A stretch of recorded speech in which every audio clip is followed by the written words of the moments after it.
So, hello. I was in a verbally and um, mentally and emotionally abusive marriage, and I stayed in it for a long time, praying that things would change. Um, First of all, I didn't really understand what was going on. I didn't understand Um, I didn't understand what was going on with me. I certainly didn't understand what was going on with my spouse. And, but I stayed for a very long time praying that things would change.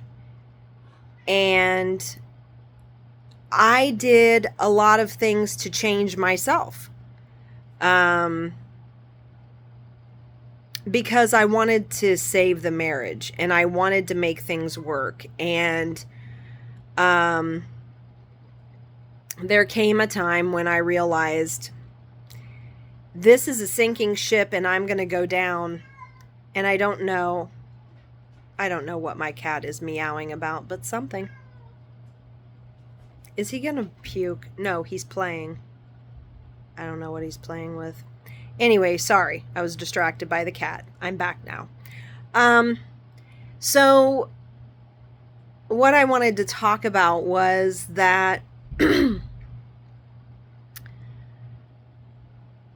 I stayed and I prayed, and I believe in prayer. I believed in prayer then. I believe in prayer now. It's a powerful tool for us to use. What happened was there came a time when I was like, no, I've got to get out of this situation, and it has to happen now, like really soon, because I'm about to lose my mind. I cannot take this anymore. And later, I was staying with family. This is many, many months after I had left. And I asked two of my family members to celebrate a milestone with me.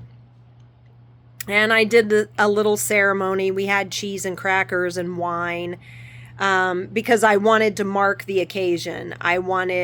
It was significant. So I wanted to have a little ceremony. And I thought about, what I wanted to give thanks for and things I wanted to acknowledge, things I had learned. And one of the things that I said that I had learned was that God was not coming to save me.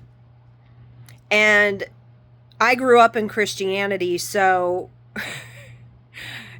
my family members kind of were like, hey, what are you saying? But here's the thing. If you're hungry, you wake up in the morning and you're really hungry, you don't pray, God, please provide breakfast for me. You go downstairs and you get it. I think my cat may jump on me in a minute. He's in a mood now. So beware. But there are times in life when we don't know what to do. We don't want to face the music. We don't want to deal with what has to be dealt with because it's painful and it's difficult. And maybe we're not good at asking for help. Maybe we don't know who to ask for help, or maybe we don't feel like we can ask for help. But there came a point, like I said, when I realized this ship is sinking. This ship has been sinking, like all along.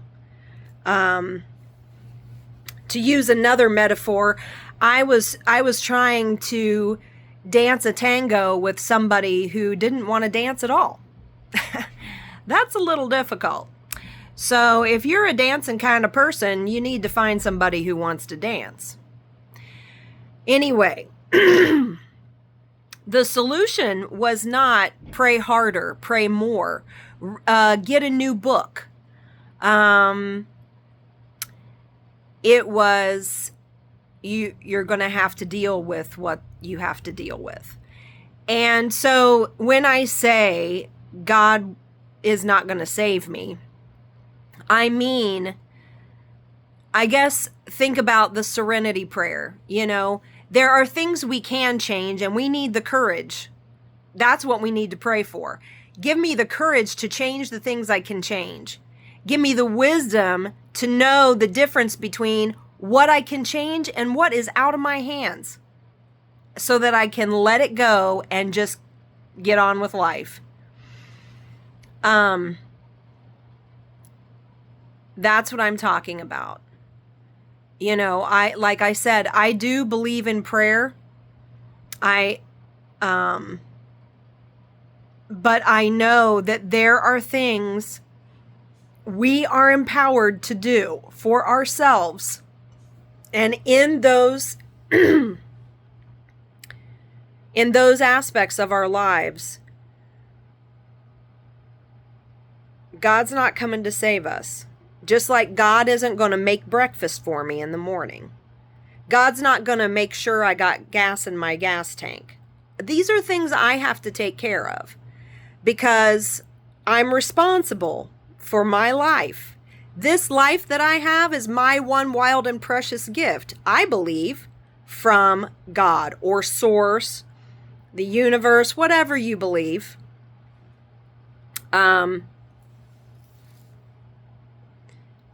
So I just wanted to share that because sometimes we wait, we wait and we do it not just with big things like, I didn't want to get divorced, but I also couldn't stay in the toxicity anymore. It was crushing me. It was crushing my heart and soul.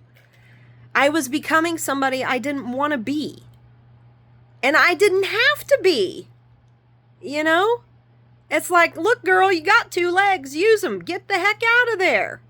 And so I did, when I realized God's not coming to save you.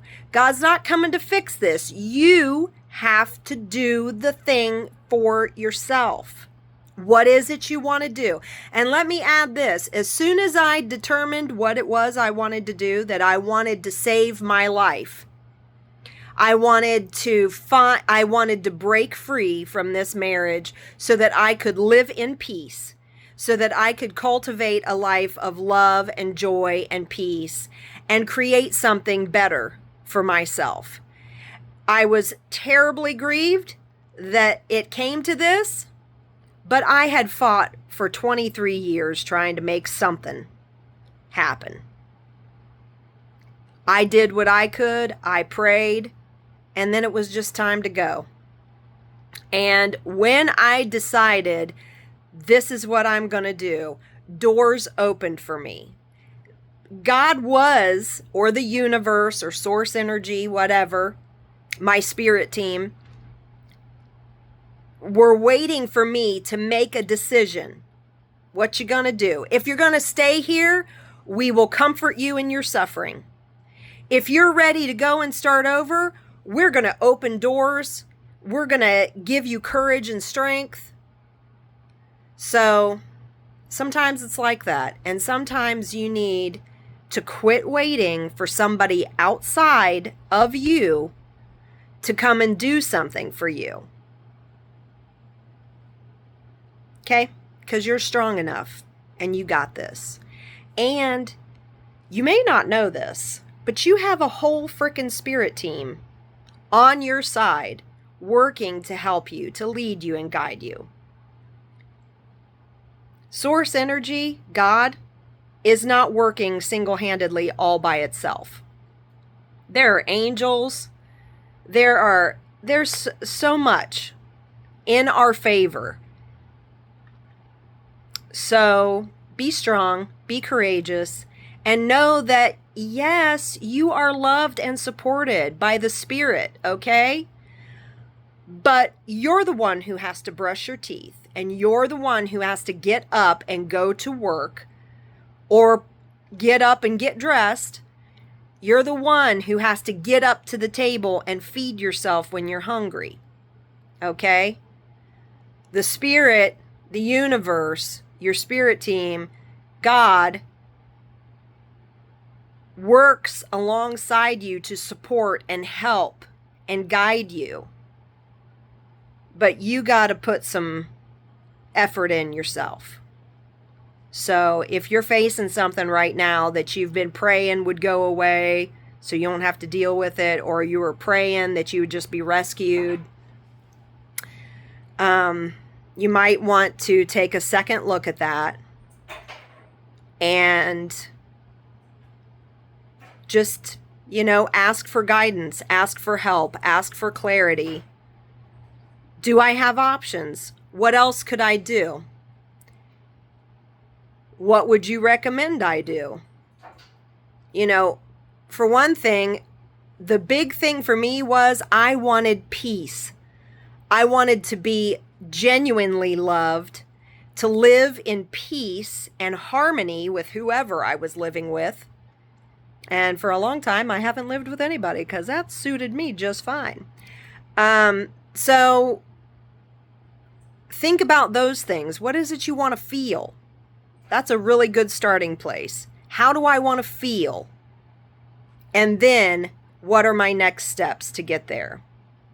Ask for guidance, ask for clarity, but don't do the wishful thinking or the fantastical fairy tale thinking that, the big sky daddy's going to come and save you.